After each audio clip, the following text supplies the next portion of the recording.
हाँ जी।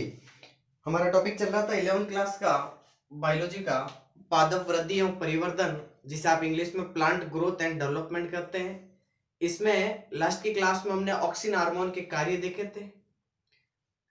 आज की जो क्लास है हमारी, इसमें हम जिब्रेलिन हार्मोन पढ़ेंगे कि जिब्रेलिन हार्मोन क्या होता है, कैसे इसकी खोज हुई थी, पादप में ये कहाँ पर होता है, फिर जिब्रेलिन के कार्य क्या क्या होते हैं।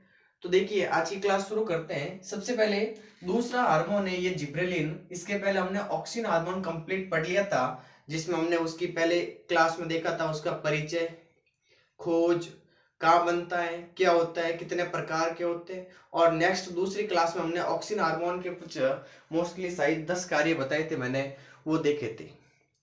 आज की जो क्लास है, इस क्लास में हम जिब्रेलिन हार्मोन के ऊपर चर्चा करेंगे कि जिब्रेलिन हार्मोन क्या होता है, कहाँ पौधों के अंदर ये पाया जाता है, इसकी खोज कैसे हुई थी और इसके क्या कार्य होते हैं। तो देखिए सबसे पहले शुरू करते हैं जिब्रेलिन हार्मोन। जो जिब्रेलिन हार्मोन है, इसके बारे में सबसे पहले बात आती है कि जापान के अंदर जो किसान थे वो धान की खेती कर रहे थे। सुनिए एक एक पॉइंट को ध्यान से आप, कि जापान के अंदर जो किसान थे वो धान की खेती कर रहे थे। तो उन्होंने देखा कि जो धान का खेत था, उस खेत के अंदर कुछ धान के पौधे ऐसे थे जो बहुत लंबे हो गए और बहुत पतले हो गए। तब इन्होंने कहा कि इन धान के अंदर एक बीमारी हो गई है, और इस बीमारी को उसने नाम दिया था बक्कानी रोग या मूर्ख नवोद्भिद। ठीक है। फिर उसी बीमारी के ऊपर एक वैज्ञानिक आया था कुरोसावा। उसने उसका अध्ययन किया और कहा कि ये जो बीमारी है, ये बीमारी एक कवक के द्वारा होती है, एक फंजाई के द्वारा होती है, और उस कवक का नाम होता है जिब्रेला फ्यूजिकोराई। तो देखिए एक एक पॉइंट को ध्यान से सुनिए। सबसे पहले जिब्रेलिन के बारे में बात आती है जापान के अंदर से। जापान जापान में जो किसान थे, देखो मैं शॉर्टकट में लिख रहा हूं, आप एक एक पॉइंट को ध्यान से सुनिए। जापान के अंदर जो किसान थे वो धान की खेती कर रहे थे। किसकी खेती कर रहे थे? धान की खेती। धान का मतलब चावल। ठीक है। धान की खेती कर रहे थे। तो इस खेती के अंदर उन्होंने देखा कि कुछ धान के जो पौधे थे, धान के कुछ पौधे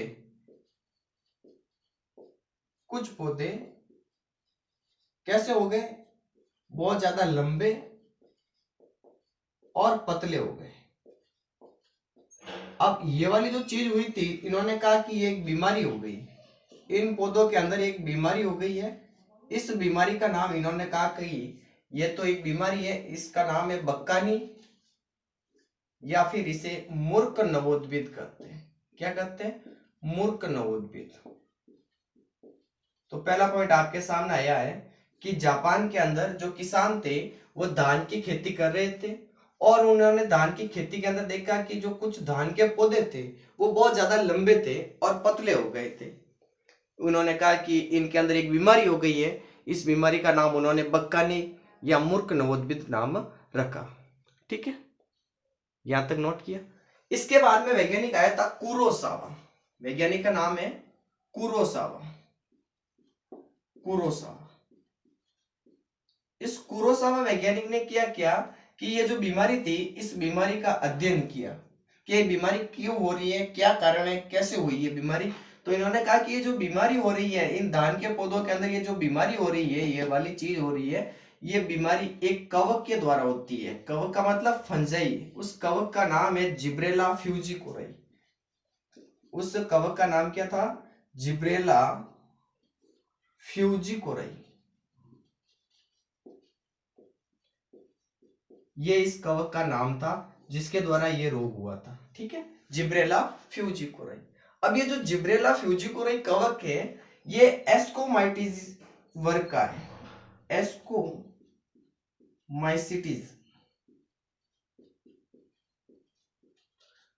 वर्ग का है, ये आपको याद रखना है। ठीक है।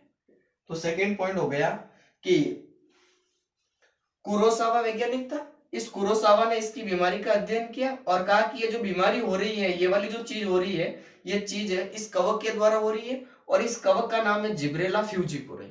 और ये जो जिब्रेला फ्यूजिकोराई कवक है, ये एस्कोमाइसिटिस वर्ग का है। ठीक है।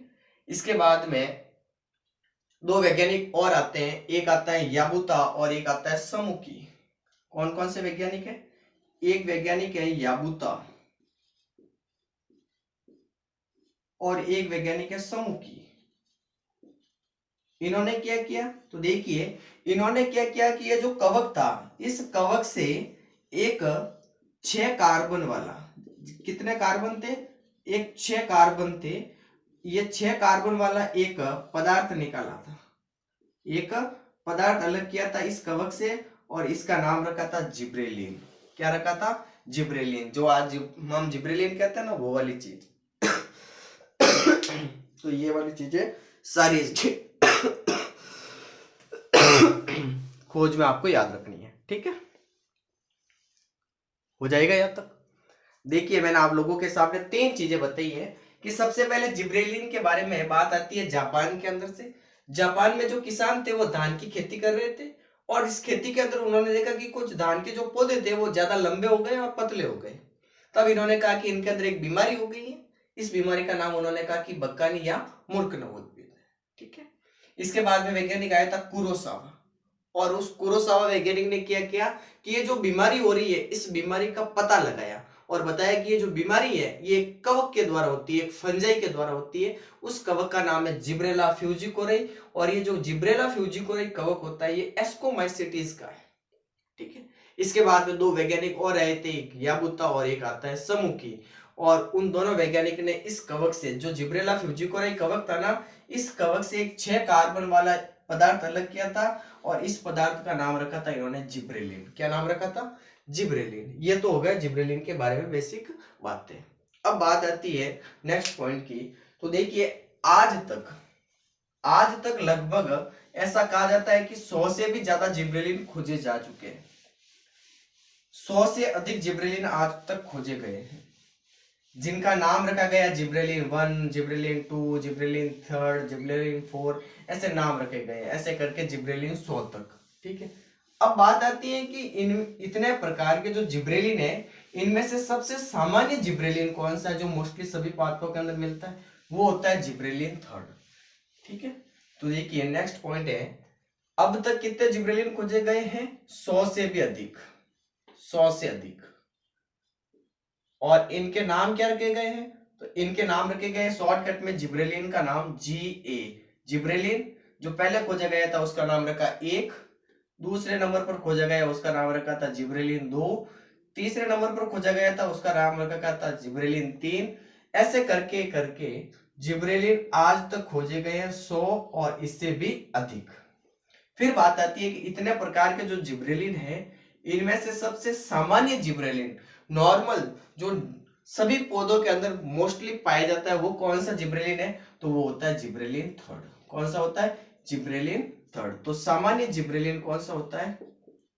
सामान्य जिब्रेलिन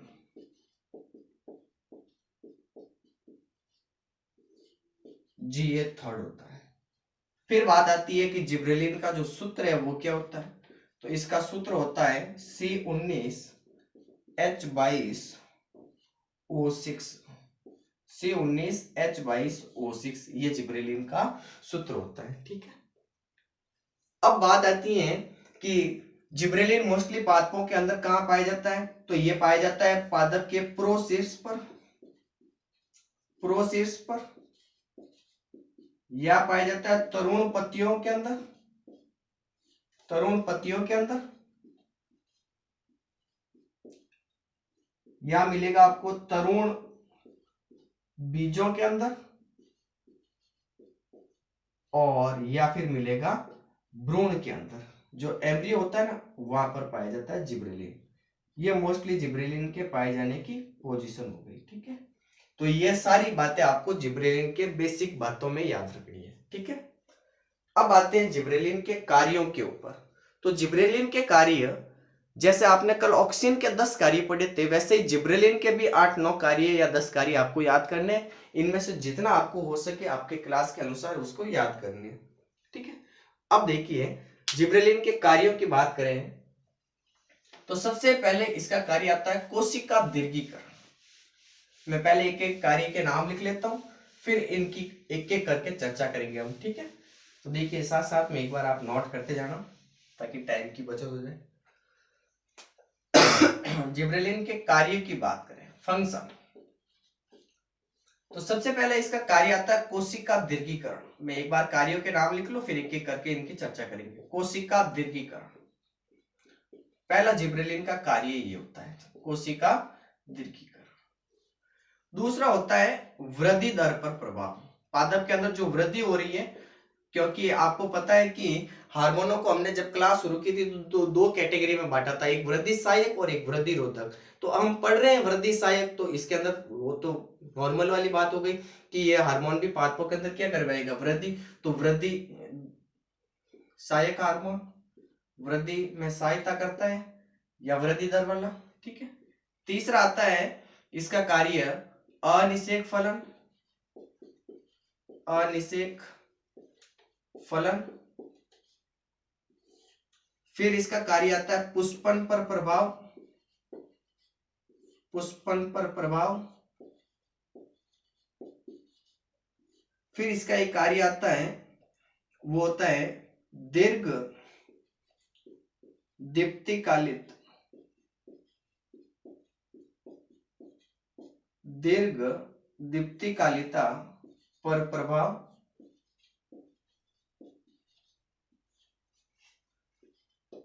इसका नेक्स्ट कार्य आता है प्रसुप्ति अवस्था, अवस्था को नष्ट करना।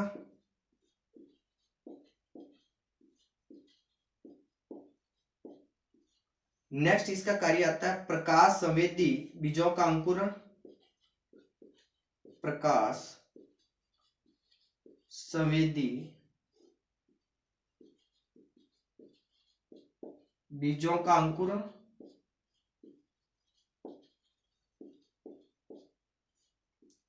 इसके बाद में इसका कार्य आता है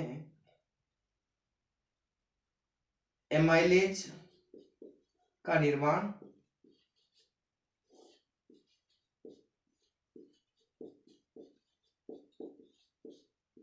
इसके बाद में इसका कार्य आता है किण्वन, किण्वन में फ्रेगमेंटेशन में, और लास्ट में इसका कार्य आता है वसंतीकरण, या इसे वसंतीकरण भी कहते हैं, ठीक है। ये 10 कार्य आपको जिब्रेलिन के भी याद करने हैं, ठीक है। ये तो नॉर्मली कार्य बता दिए, अब इन एक एक कार्य के ऊपर हम बातें करेंगे। तो देखिए सबसे पहले आप लोगों के सामने 10 पॉइंट लिखे मैंने जो जिब्रेलिन के मोस्टली कार्य है। पहला है कोशिका दीर्घीकरण, दूसरा है वृद्धि में सहायता या वृद्धि दर को बढ़ाने में, तीसरा है अनिषेक फलन, चौथा है पुष्पन पर प्रभाव, पांचवा है दीर्घ दीप्तिकालिता पर प्रभाव, छठा कार्य प्रसुप्ति अवस्था को नष्ट करना, सातवां कार्य होता है प्रकाश संवेदी बीजों का अंकुरण, आठवां कार्य होता है एमाइलेज का निर्माण, और नौवां कार्य होता है किण्वन, और 10वां कार्य होता है वसंतीकरण, ठीक है। अब एक एक कार्य शुरू करते हैं। सबसे पहले हम देख रहे हैं कोशिका दीर्घीकरण। कोशिका दीर्घीकरण में जिब्रेलिन क्या करता है, तो देखिए सबसे पहले जो जिब्रेलिन है ये पर्वों की जो कोशिकाएं होती है, पर्व यानी नोड होते हैं ना पादपों के अंदर, जो पर्व, पर्व जिसे आप इंग्लिश में नोड कहते हैं, ठीक है। इन पर्वों की कोशिकाओं के अंदर क्या करता है, दीर्घीकरण करता है, यानी उनकी लंबाई को बढ़ाता है, जिससे पादप का जो तना होता है उसकी लंबाई बढ़ती है। सीधा सीधा ये याद रखना। मान लीजिए ये पादप का तना था, ठीक है, और ये यहाँ पर इनके पर्व होते हैं ऐसे, ठीक है, ये नोड हो गए। इन नोड की जो ये कोशिकाएं होती है इन सेल्स के अंदर, इनके अंदर ये क्या करता है, दीर्घीकरण करता है, दीर्घीकरण करता है। और दीर्घीकरण से क्या होगा कि ये वाला जो भाग है इस भाग की लंबाई बढ़ेगी, ठीक है, जिससे क्या होगा कि पादप का जो तना होगा उस तने की लंबाई बढ़ने लग जाती है। ये होता है कोशिका दीर्घीकरण यानी जिब्रेलिन का कार्य, ठीक है। तो इसमें आप लिख सकते हैं कि जिब्रेलिन पर्वों की कोशिकाओं में दीर्घीकरण करता है, जिससे पादप का जो तना होता है उस तने की लंबाई में वृद्धि होती है, तने की लंबाई, तने की लंबाई में वृद्धि होती है, स्टेम बड़ा हो जाएगा, ठीक है, तने की लंबाई में वृद्धि होने लगती है। ये पहला कार्य है। और ये वाली जो चीज हो रही है, तने की लंबाई बढ़ रही है, इसको कहते हैं बॉल्टिंग इफेक्ट। क्या कहते हैं, बॉल्टिंग इफेक्ट, ठीक है।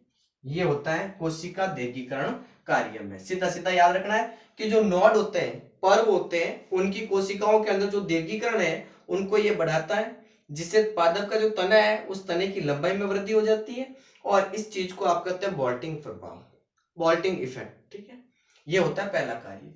दूसरा कार्य आता है वृद्धि में सहायता। तो जैसे आपको पता है कि ये जिब्रेलिन एक वृद्धि सहायक हार्मोन है, तो ये पादपों के अंदर क्या करवाएगा, वृद्धि करवाएगा। अब ये जो जिब्रेलिन है ये ऑक्सिन की तुलना में 500 गुना अधिक सक्रिय होता है, ये भी याद रखना। जिब्रेलिन जो हार्मोन है ये ऑक्सिन की तुलना में 500 गुना अधिक सक्रिय होता है। तो इसमें सीधा सीधा याद रखना है कि पादप में वृद्धि करवाता है, पादप में वृद्धि करवाता है, वृद्धि करवाता है।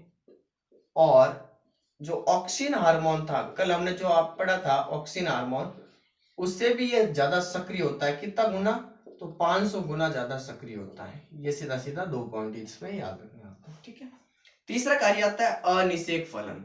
अनिषेक फलन में मैंने आप लोगों को कल बताया था कि अनिषेचित अंडाशय से बीज रहित फलों का निर्माण होना अनिषेक फलन कहलाता है। तो जो ये वाली जो चीज हो रही है इसको भी बढ़ाने का काम कौन कर रहा है, जिब्रेलिन कर रहा है। तो मोस्टली किसके अंदर, जैसे टमाटर के अंदर, टमाटर हो गया, फिर आप एग्जाम्पल याद कर सकते हैं जैसे सेब हो गया, सेब, नाशपाती हो गई। इन पादपों के अंदर जो अनिषेक फलन की क्रिया हो रही है इसको करवाने का काम कौन करता है, जिब्रेलिन करता है। ठीक है, फिर नेक्स्ट कार्य आता है पुष्पन पर प्रभाव। पुष्पन पर प्रभाव में क्या करता है कि देखो कल आपने ऑक्सिन हार्मोन का एक कार्य पढ़ा था, उसमें भी आपने देखा कि पुष्पन पर प्रभाव। तो ऑक्सिन हार्मोन में आपने देखा कि जो वो ऑक्सिन हार्मोन है वो मादा पुष्पों के निर्माण को बढ़ाता है। मतलब पुष्पों के अंदर जो मादा पुष्प है, स्त्री केसर है, उनकी संख्या को बढ़ाने का काम ऑक्सिन कर रहा था। लेकिन पुंकेसरों की संख्या को कम करने का काम कौन कर रहा था, ऑक्सिन। जस्ट जिब्रेलिन इसका उल्टा काम करता है। जिब्रेलिन क्या करता है कि नर पुष्पों की संख्या को बढ़ाता है, ठीक है, और मादा पुष्पों की संख्या को कम करता है। तो पुष्पन का प्रभाव में आप लिखेंगे कि जो जिब्रेलिन है ये नर पुष्पों के निर्माण को प्रेरित करता है, नर पुष्पों के निर्माण को प्रेरित करता है, नर पुष्पों के निर्माण को प्रेरित करता है। अर्थात ऑक्सिन के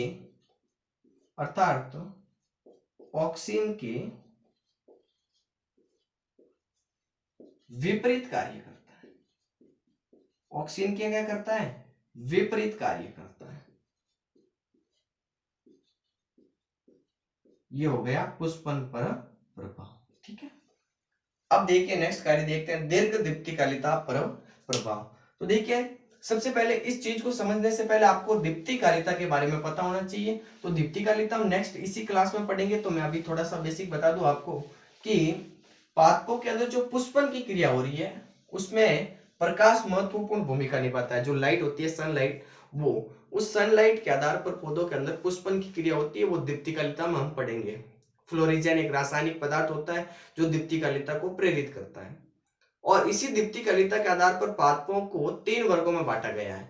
एक आता है short day plant, short day plant SDP, एक आता है लॉन्ग डे प्लांट, और एक आता है डे नेचुरल प्लांट। इन 3 कैटेगरियों में बांटा गया है इन पौधों को। पहला आता है शॉर्ट डे प्लांट, दूसरा आता है लॉन्ग डे प्लांट, तीसरा आता है डे नेचुरल प्लांट। ठीक है, अब इन 3 कैटेगरियों के जो ये पादप है उनमें से जो जिब्रेलिन हार्मोन है ये मोस्टली लॉन्ग डे प्लांट, देखो इसका पूरा नाम लिख लेता हूं मैं यहाँ पर, लॉन्ग डे प्लांट। अब इस लॉन्ग डे प्लांट का मतलब क्या हुआ कि इन पादपों को पुष्पन के लिए यानी फूल लगने के लिए, पुष्पन के लिए अधिक प्रकाश की आवश्यकता होती है। लॉन्ग का मतलब अधिक प्रकाश की आवश्यकता होती है। लेकिन आप क्या कर सो कि इन पौधों को जिब्रेलिन से उपचारित कर लो। किससे उपचारित कर लो, जिब्रेलिन से। तो इन पादपों को पुष्पन के लिए यानी फूल लगने के लिए कम प्रकाश में भी ये अपना काम करने लग जाएंगे। तो यही आपको याद रखना है। दीर्घ दीप्तिकालिता में आपको याद रखना है कि जो लॉन्ग डे प्लांट है इन पादपों को पुष्पन के लिए अधिक प्रकाश चाहिए यानी फूल लगने के लिए ज्यादा प्रकाश चाहिए। लेकिन इन्हीं पादपों को अगर आप जिब्रेलिन का छिड़काव कर लो या इनको जिब्रेलिन से इसका उपचार कर लो तो इनको कम प्रकाश में भी इनके ऊपर क्या लगने लग जाएंगे, फूल लगने लग जाते हैं, पुष्प लगने लग जाते हैं। इसे कहते हैं दीर्घ दीप्तिकालिता पर प्रभाव। ठीक है, ये भी जिब्रेलिन करता है। फिर आता है प्रसुप्ति अवस्था को नष्ट करना। प्रसुप्ति अवस्था को नष्ट करना, जैसे हम बीज प्रसुप्ति एक नेक्स्ट टॉपिक पढ़ेंगे, जिसमें कई कारण होते हैं जो बीज उगते नहीं है, जैसे बीजावरण का कठोर होना, कुछ रसायन हो गए, तो उनकी वजह से जो बीज है वो अनुकूल परिस्थितियां हैं उसके बावजूद भी अंकुरित नहीं हो पाते हैं। तो अगर ऐसा हो रहा है तो इन बीजों को आप क्या करो, एक जिब्रेलिन से इनका उपचार कर लो, तो उनके अंदर ये जो प्रसुप्ति अवस्था है वो नष्ट हो जाती है। इसमें ये याद रखना आपको। ठीक है,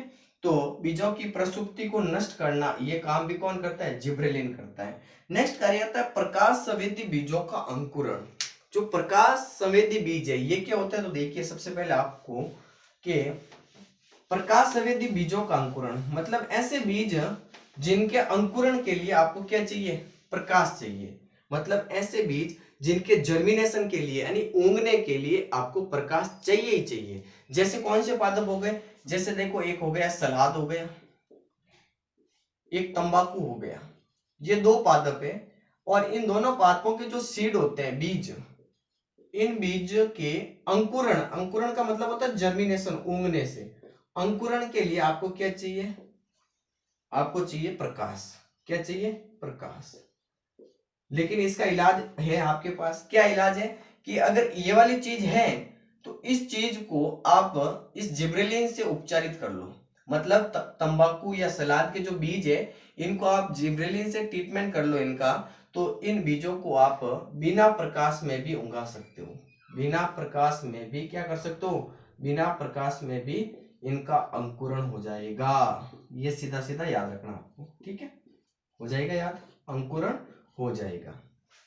जैसे सलाद एवं तंबाकू के जो बीज है इनके अंकुरण के लिए आपको क्या चाहिए, प्रकाश। लेकिन आपने इनको जिब्रेलिन से उपचारित कर लिया, फिर बिना प्रकाश में भी ये क्या हो गए, इनका अंकुरण हो जाता है, ये उग जाता है, जर्मिनेशन हो जाता है। नेक्स्ट कार्य आता है एमाइलेज का निर्माण। एमाइलेज का निर्माण क्या होता है कि जैसे मक्का है, उस मक्का के जो बीज है उन बीजों के अंकुरण के लिए एमाइलेज का निर्माण होता है इनमें। और वो एमाइलेज का निर्माण करने वाला हार्मोन कौन है, जिब्रेलिन है। नेक्स्ट आता है किण्वन पर प्रभाव, फ्रेगमेंटेशन। जैसे जिब्रेलिन हार्मोन है, इसका उपयोग किण्वन के अंदर करते हैं। किण्वन के अंदर इसका उपयोग किया जाता है, जिससे क्या होता है कि जो किण्वन की जो रेट होती है, फ्रेगमेंटेशन जो रेट है वो बढ़ जाती है। इसलिए इसका उपयोग शराब और बेकरी निर्माण में किया जाता है। किसका, जिब्रेलिन का। इसका उपयोग आप लिख सकते हो शराब बनाने में और बेकरी आइटम बनाने में इसका उपयोग किया जाता है। ठीक है, नेक्स्ट कार्य आता है वसंतीकरण। वसंतीकरण की क्रिया अगर हम नेक्स्ट क्लास में पढ़ेंगे, इसलिए मैं इस वसंतीकरण के ऊपर ज्यादा चर्चा नहीं करूंगा। सीधे सीधे ये आपको 10 कार्य इस जिब्रेलिन के अंदर याद रखना है। ठीक है, हो जाएगा आपको। मैं एक बार वापस इसको पूरी क्लास को रिपीट करूंगा आपके सामने। तो देखिए सबसे पहले हमने जिब्रेलिन हार्मोन की बेसिक बातें पढ़ी, फिर जिब्रेलिन के कार्य पढ़े थे। तो देखिए सबसे पहले हमने देखा कि जो जिब्रेलिन है उसकी खोज के बारे में हमने देखा कि सबसे पहले जो जापान था, उस जापान के अंदर जो किसान थे वो चावल की खेती कर रहे थे या धान की खेती कर रहे थे। तो उस खेती के अंदर उन्होंने देखा कि जो कुछ धान के पौधे थे वो बहुत ज्यादा लंबे हो गए और पतले हो गए। तब इन्होंने कहा कि इनके अंदर एक बीमारी हो गई। इस बीमारी का नाम उन्होंने बक्कानी या मूर्ख नवोद्भिद रखा। इसके बाद में वैज्ञानिक आया था कुरोसावा। कुरोसावा ने इस बीमारी का अध्ययन किया कि ये जो चीज हुई है ये क्या है, एक्चुअली है क्या। तो इन्होंने पाया कि जो ये बीमारी हो रही है, ये बीमारी एक कवक के द्वारा हो रही है, एक फंजाई के द्वारा हो रही है, जिसका नाम उन्होंने बताया जिब्रेला फ्यूजिकोराई है। और जो जिब्रेला फ्यूजिकोराई है ये एस्कोमाइसिटीज वर्ग का होता है। इसके बाद में दो वैज्ञानिक और आए थे, एक था याबुता और एक था समुकी। याबुता समुकी ने क्या किया कि ये जो कवक था जो जिब्रेला फ्यूजिकोराई है, इससे एक 6 कार्बन वाला पदार्थ निकाला और उसका नाम रखा था जिब्रेलिन। आज तक कहा जाता है या मानते हैं कि 100 से भी ज्यादा जिब्रेलिन खोजे गए हैं, जिनका नाम gibberellin 1, gibberellin 2, gibberellin 3, gibberellin 4, gibberellin 100 ऐसे लिखा गया है। इनमें से सबसे सामान्य जिब्रेलिन 3 था, जो मोस्टली सभी पादपों के अंदर पाया जाता है। फिर बात आती है कि जिब्रेलिन मोस्टली पादपों में कहाँ पाया जाता है, तो ये पाया जाता है पादप का जो प्रो है वहां उसके शीर्ष पर, तरुण पत्तियों के अंदर, तरुण बीजों के अंदर और भ्रूण के अंदर जिब्रेलिन मिलता है। फिर हमने देखा कि जो जिब्रेलिन है इसका सूत्र है C19H22O6 और C18H32O5 होता है ऑक्सीन का सूत्र।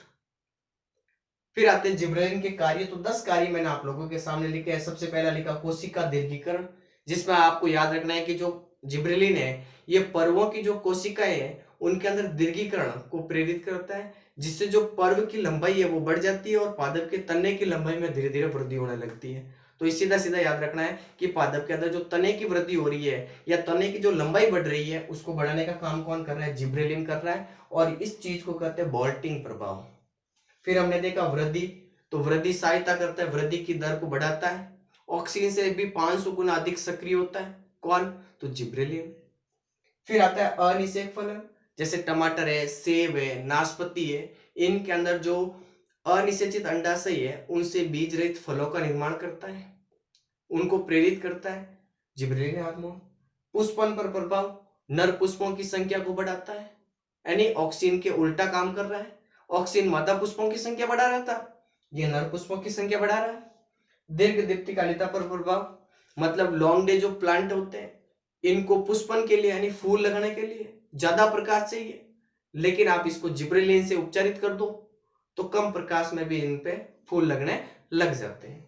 फिर हमने देखा प्रसुप्ति अवस्था को नष्ट करना, बीजों के अंदर जो प्रसुप्ति अवस्था है जिसके कारण उनका अंकुरण नहीं हो पाता है, उनको आप जिब्रेलिन दे दो या उनका इलाज कर लो जिब्रेलिन से तो उनकी बीज प्रसुप्ति टूट जाएगी। फिर आता है प्रकाश संवेदी बीजों का अंकुरण, मतलब ऐसे बीज जिनका अंकुरण के लिए आपको प्रकाश चाहिए ही चाहिए, बिना प्रकाश उनका अंकुरण होगा ही नहीं। कौन से पादप? तो तंबाकू है, सलाद है, इनके बीज बिना प्रकाश में उंग नहीं पाते हैं, अंकुरित नहीं हो पाते हैं, लेकिन आप इनको जिब्रेलिन से उपचारित कर लो, बिना प्रकाश में भी ये उंग जाते हैं। फिर आता है एमाइलेज का निर्माण, मक्के के जो बीज है उनका जो अंकुरण हो रहा है उस समय एमाइलेज की निर्माण या एमाइलेज के निर्माण को बढ़ाते हैं। किण्वन, जिब्रेलिन किण्वन की दर को बढ़ाता है, फ्रेगमेंटेशन रेट बढ़ाता है, इसलिए इस जिब्रेलिन का उपयोग किया जाता है शराब बनाने में, बेकरी की जो आइटमें बनती है उनको बनाने में। फिर लास्ट कार्य आता है वसंतीकरण, इसके बारे में हम नेक्स्ट क्लास में पढ़ेंगे। तो धन्यवाद आज की क्लास के लिए, मिलता है अगली क्लास में नेक्स्ट हार्मोन साइटोकाइनिन के साथ। तब तक के लिए बाय बाय, शुक्रिया। अगर आपको मेरा पढ़ाया हुआ समझ में आ रहा है तो प्लीज लाइक शेयर और सब्सक्राइब बनता है। धन्यवाद दोस्तों।